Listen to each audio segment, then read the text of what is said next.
Quando você traz à tona uma quebra da regra do jogo, da dinâmica institucional da democracia, da liberdade de expressão, quando você o que passa a valer é o arbítrio, o que passa a valer é a vontade, a autoridade do governante, não a autoridade das regras, e o governante, no nosso caso, passa a ser o próprio judiciário, você nunca vai saber quem vai ser o próximo alvo e não há instrumentos para se defender adequadamente, porque o juiz não é imparcial.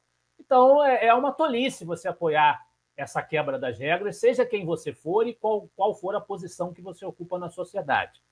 Nesse sentido, o artigo do Gabriel Wilhans, o artigo dele sobre essa questão da juíza, ele vai relatar o preço que você paga quando você resolve desafiar pessoas que não aceitam nem ser xingadas pela sociedade, sem que isso seja considerado uma afronta às instituições democráticas, quando você vai falar de informações que são até públicas, mas que, de alguma maneira, podem ser interpretadas pela sociedade como comprometedoras, porque, de fato, são comprometedoras, porque, de fato, são imorais.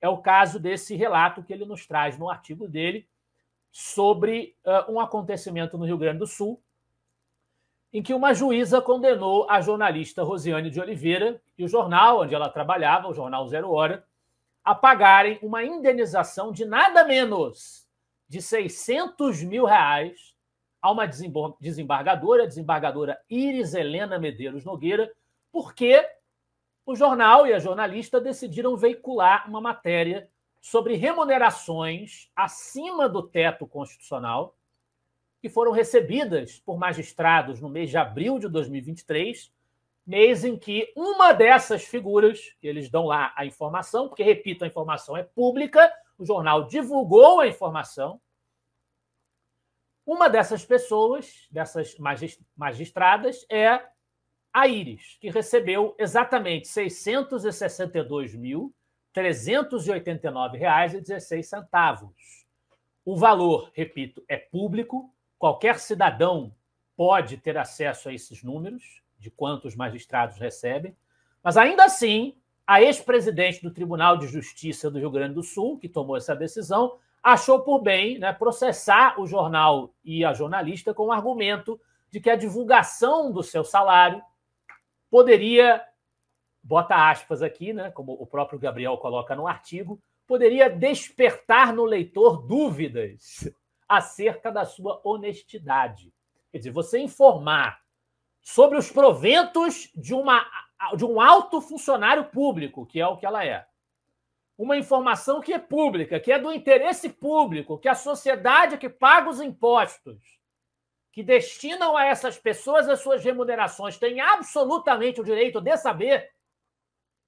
Você exercer a liberdade constitucional de expressão, de imprensa, de repercutir essa informação pública, é perigoso porque pode levar as pessoas a criticarem. As pessoas podem achar que o comportamento dela não é correto, que esse valor é exagerado, que ela não deveria receber tanto. Então, a informação não pode ser divulgada para proteger a sua sacrossanta imagem. Esse foi o argumento, e foi acolhido esse argumento pela nossa justiça.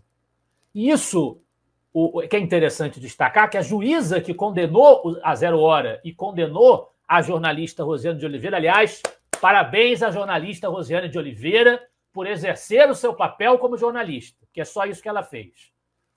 A juíza que condenou é a juíza Karen Bertoncello. Ela também recebeu, num total de 30 meses, conforme dados que vão desde setembro de 2017, remunerações acima do teto constitucional. E aí o Gabriel Wilhans coloca no artigo, conforme o levantamento do site UOL, que 9 em cada 10 juízes ou promotores tiveram vencimentos acima do teto em 2024. Os chamados penduricários. Existe um teto de remuneração que o funcionário público pode receber, que é medido através do salário já alto dos nossos ministros do STF, e boa parte dos juízes, magistrados, desembargadores do Brasil ganha mais do que isso, estourando esse teto, com base em justificativas de que eles precisam receber ali auxílios, indenizações, uma série de apetrechos, que o artigo chama de penduricários, a gente se acostumou a chamar de penduricários, que colocam esse valor extrapolando esse limite. E isso tem sido autorizado pelos tribunais Brasil afora, apesar de ser, repito, um teto constitucional.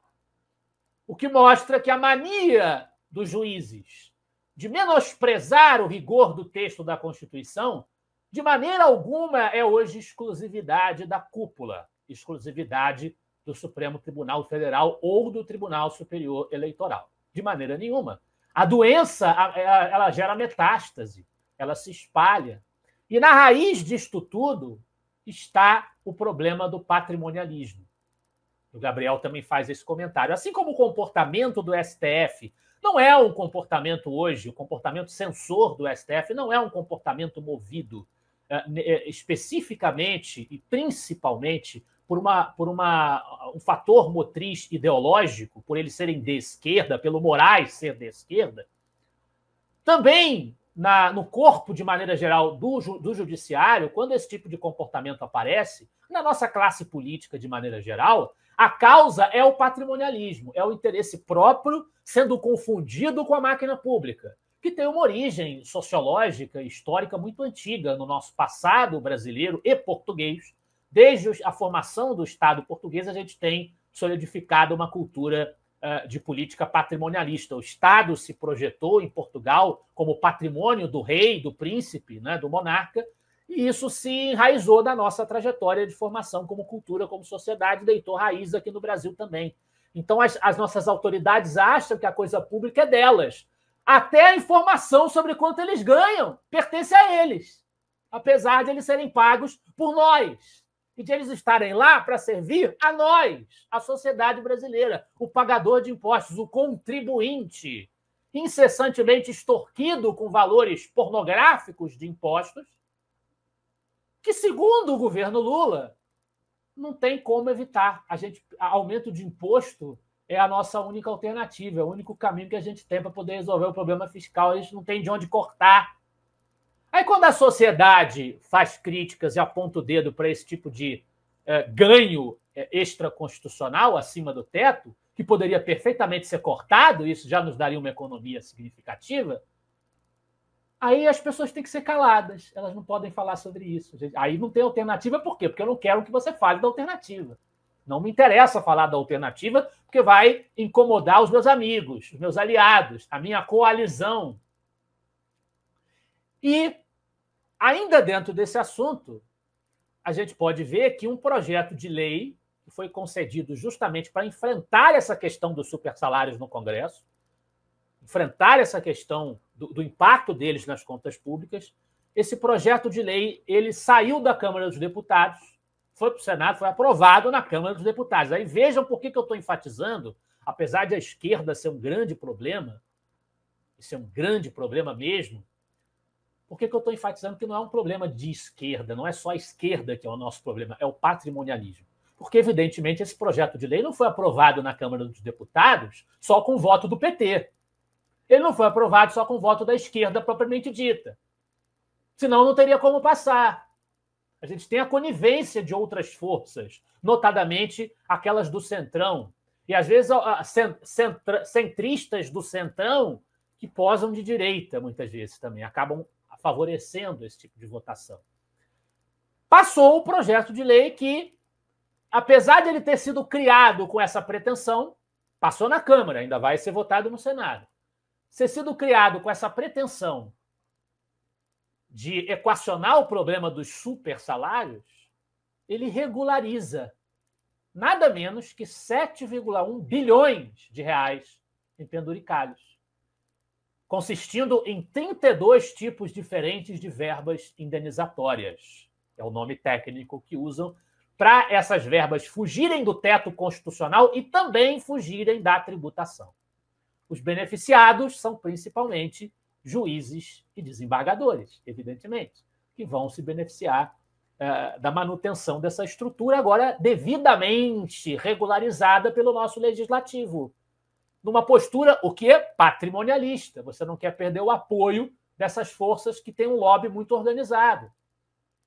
Então, isso pesa sobre os ombros do cidadão brasileiro e depois o nosso governo, as nossas autoridades chegam com a maior disfarçatez na televisão e vão falar que não tem alternativa, não tem mais o que fazer a não ser roubar mais, extorquir mais do dinheiro suado da população brasileira. Esse tipo de coisa não deveria prosperar no nosso país se ele quiser ser um país sério.